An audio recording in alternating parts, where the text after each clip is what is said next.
Hello, this is Adil Fazal bringing you market analysis on behalf of CFDS.com, a spread betting and CFD brokerage. If you'd like to know more about the services and free products, just visit CFDS.com.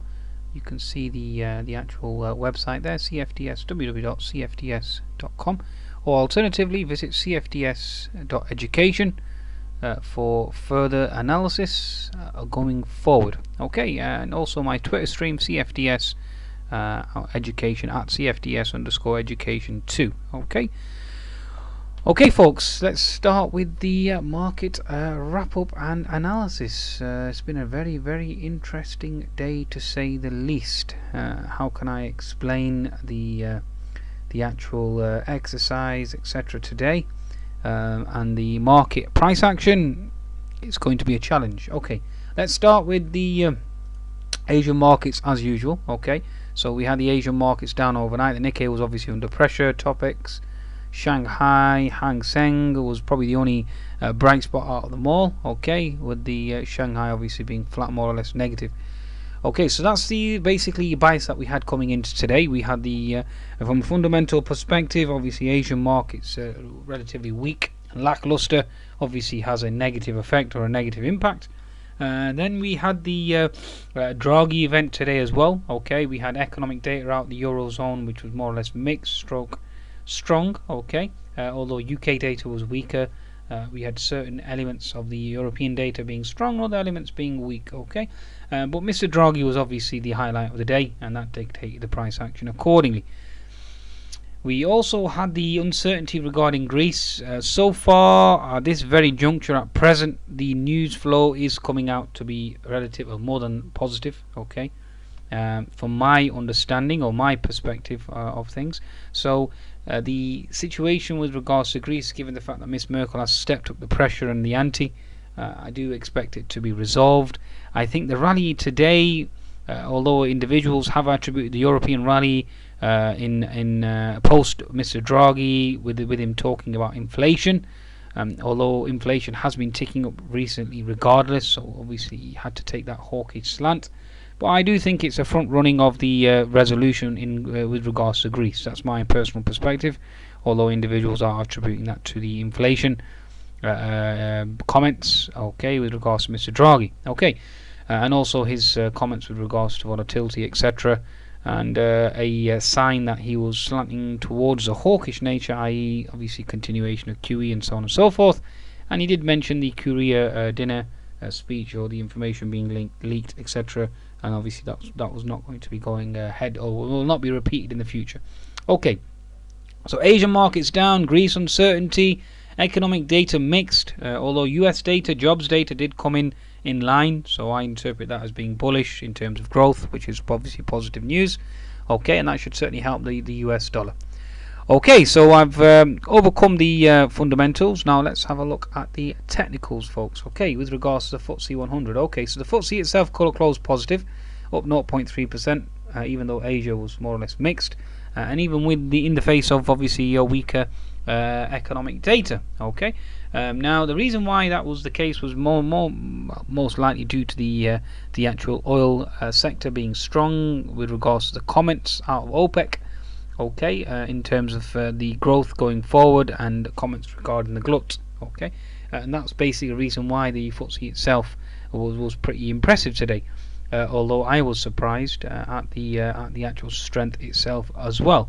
Even given the fact that mainly the other factor as well was the Euro USD being under pressure earlier on prior to Draghi, and the dollar itself obviously weakening. We had a strength in the Aussie and the Kiwi, and obviously when risk FX moves higher, then that obviously triggers the FTSE 100 to propel higher too, given the fact that the markets have that nature within them to short squeeze. Okay, so that's how we interpret that. Okay, so that's the understanding, or that's the interpretation thus far with regards to, or explanation thus far with regards to the markets. Now let's have a look at the technicals. As you can see here, the DAX itself positive, CAC positive as well, FTSE MIB obviously positive, although it did give back a lot of the gains towards the close. Okay, and that's mainly due to the economic data that came out impressive. Okay, so let's have a look at the German DAX, given the fact that German DAX is the leader in Europe. So I'm going to go through the potential technical setups, etc., and the support and resistance zones as well for those watching this video with regards to tomorrow's trading. Okay, so the German DAX is coming into support on the daily chart, so that indicates to you, those that are traders in the bond market, when the German DAX is into support, the bonds usually are obviously aligning themselves with regards to that. The yields will start to fall, the euro will fall, and especially with regards to the QE nature of this market. Okay, the QE nature of this market has basically means the whole market is trading inversely to the euro USD. So if the euro USD obviously propels higher, like it did post Draghi, then that puts pressure on EU equities. Although US equities obviously benefit, and the FTSE benefits as well, and that's the reason why you've seen, or well, you did witness today, until the very last minute, the FTSE 100 was very, very impressive. You can see the FTSE 100 here. Once it put in that pivot low in the morning, it propelled higher on the weaker dollar. Okay, and even with the euro USD obviously starting to strengthen, the FTSE itself was obviously benefiting from that. Okay, as you can see here. So until the very last few minutes of trading, the market's obviously dumped into the close, and we had the FTSE as low as 6920 region post the close. Okay, so the FTSE itself is into support around the 6950 region, so therefore previous resistance equals support, and expect a potential lift or a move higher on the FTSE 100. Okay, so going back to the German DAX, before I do, I'll bring up the chart, the euro USD, give you an insight with regards to the euro USD. As you know, my approach is based on intermarket analysis, so therefore I have to look at multiple variables across the forex, across the commodities, the bond market, okay, and obviously equities. So right, the FTSE, or the euro USD, as you can see here, this is a 4-hour chart. If I bring up a 1-hour chart, you'll be able to appreciate it more. Okay, so let's just observe this. Okay, so 60-minute chart, as you can see here, post Draghi, we actually got a thrust higher, a thrust higher here. Okay, so you can see here the market's pushing higher, and a move here to the 1.13 almost region. Okay, just close that door. Okay, so yes, you can see the movement here up to the 1.1280, almost the 1.13 region. Obviously that caused the German DAX to sell off towards the close. So if I bring up the chart, German DAX, and like I said, the whole market trades inverse to the euro USD. So if I bring up a 60-minute chart of the German DAX, you'll see that the move will be inverse to the euro USD. Okay, so it's all about the euro, folks. Okay, so as you can see here, the market started to flush. So you had a high of 11,510 before it started to flush and move in the opposite direction. Now, whilst we're on this time frame, you can clearly see that we now have a inverted head and shoulders formation on the German DAX. We did hold that key trend line, given the fact that even though we did pop up above it. Now, with Mr. Draghi, obviously his comments going forward, he did state that obviously the interpretation of his wording itself. I mean, let's put it this way: he gave unequivocal support, okay, to the inflation targets being met and growth being achieved, etc. So basically, it was a commitment to QE. Okay, any commitment to QE is interpreted as being bullish for European equities, even though the markets obviously started to interpret that as a hawkish attitude or a hawkish slant. Okay, predominantly. But given the fact that the economic data out the actual EU zone today was overall pretty impressive. I mean, if I bring up the actual economic data here, this is something that I do on a daily basis. I have to copy and paste all the economic data. I have a whiteboard as well, which I have to write and tell myself on a daily basis, so that I can have the ability to digest everything, because as you know, I'm an old school trader, and I trade based on intermarket analysis, it's sort of discretionary trading, so therefore I have to use my mental faculties in order to project the markets. Now, as you can see here, I mean, German sector activity growth itself, we came in at 53. Eurozone services PMI came in stronger at 53.8. okay, so we had German sector, although it was relatively weak, we did come in just above expectations. We had 53, expected was 52.9. okay, then we had the German composite PMI, expected was 52.8, we came in at 52.6. so still not bad. Add in the fact that you have QE in the background, and it certainly supports that thesis. Okay, so that's pretty impressive. Although Spanish PMI didn't come in as strong as expected, the Eurozone PMI certainly came in stronger than expected. Also, although we had growth seen gradually strengthening towards pre-crisis trend by late 2016 by the OECD, Eurozone unemployment rate actually dropped as well. The Eurozone retail sales actually improved as well, 0.7%, expected 0.6%, and obviously that contributed to a potential Euro rally as well. Okay, so a lot of the negative news now is certainly factored into the German DAX, and that's obviously been perceived given the fact that we've no longer made a lower low, we've held this pivot support, and my interpretation now is that we have an inverted head and shoulders formation in the German DAX. So if we have an inverted head and shoulders formation in the German DAX, as you can see here, the pivot low being 11275, the pivot high here 11490, which I was just discussing with Trader Dante, given the fact that the bond markets, if I bring up the chart of the bond market and show you that the bond markets discussion is that we are going to make a low on the bond market, and I've argued that we aren't, because given the fact that we are into support at this region here, okay, yes, we have had increased volume, and that's mainly because of the inflation data that came out today, and mainly due to the fact that the economic inflation did come out stronger than expected in Germany as well, and obviously the economic data out the Eurozone overall has been impressive, so therefore the bond markets have pushed lower, but the QE experiment and the commitment there to QE etc. is obviously pretty strong, therefore the bond market should start to see an uptick.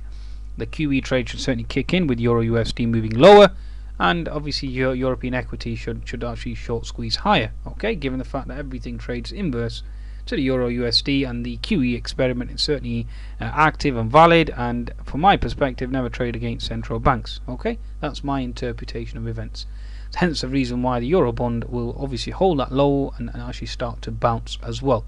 Okay, so going back to the German DAX, given the fact that German DAX itself is the king of Europe and that has an inverted head and shoulders formation, the Euro USD obviously is coming into resistance, the bond markets are into support. I think you've worked out the theme here, folks, that the interpretation of events from my perspective is that the market certainly could propel higher, and there is a Greek resolution certainly in the works, and your charts are telling you that as well. Okay, now again, we are open to all potential scenarios. We don't have a warp mentality where we only see one event and ignore all others. Trading is like a game of chess, and you must be aware of your opponent's every potential move so that you can counteract and you can adjust accordingly. Okay, so again, this inverted head and shoulders formation could certainly break down, and the opposite could happen. The bond markets go and make a new low, the Euro USD pushes and makes a new high, and obviously that has an impact in terms of exports with regards to Euro USD, and the currency is very sensitive accordingly. Okay, but that means that the QE experiment obviously fails, and it's very unlikely to see that failing, given the fact that central banks are obviously supporting that type of scenario. So again, it's in their interest, etc., so one must always remain alert and be open-minded. Okay, so that's all I will say for now with regards to that. Okay, so I've put forward my thesis in terms of European markets potentially pushing higher, and again, the market is king. Okay, price action is king, the market is king. We could have a geopolitical event or a socio-economic event, and all my analysis could go out the window. Okay, so again, trading is all about adapting and being flexible, and to hell with your ego. As one individual, a smart trader, once said, it doesn't matter if you're right or wrong, it's about making money. Okay, so our job is really to pick the best setups, and obviously you manage our trading accounts accordingly, with obviously good risk management, good money management per trade, and obviously trade accordingly. If you trade 100 setups, 80, 90 are obviously in the money. Who cares about the other 10? Okay, so that's basically trading for you in a nutshell. Okay, so this is the setup that I'm proposing, inverted head and shoulders. Obviously that triggers higher, and off we go. Right, let's have a look at the rest of the market. So let's go ahead and observe the Euro stocks, which obviously is a good representation of the European equities. And again, 10-minute chart, sorry, indicates an inverted head and shoulders formation. Very same recurring theme, really. Excuse my yawning. Okay, so same recurring theme. Okay, again, Euro stocks obviously holding this pivot support here. Okay, especially with Euro USD being into resistance now. If I go to the French CAC, bring up the French CAC, give you an insight on that. Again, inverted head and shoulders, very similar pattern. As you can see here, I've already drawn it. Okay, we're retesting the neckline of the inverted head and shoulders breakout. And again, diagonal trend line. If you look at this diagonal trend line that we've drawn here, we're obviously holding, we're putting a doji. Good volume today as well on the buy side, so we are looking for a potential push higher. Okay, that's my interpretation of events thus far. Now, the FTSE 100 has been impressive from the get-go. Okay, if I bring up a chart of the daily chart of the FTSE 100, and you should certainly see that it has been impressive. The FTSE itself, let's just bring this up for you.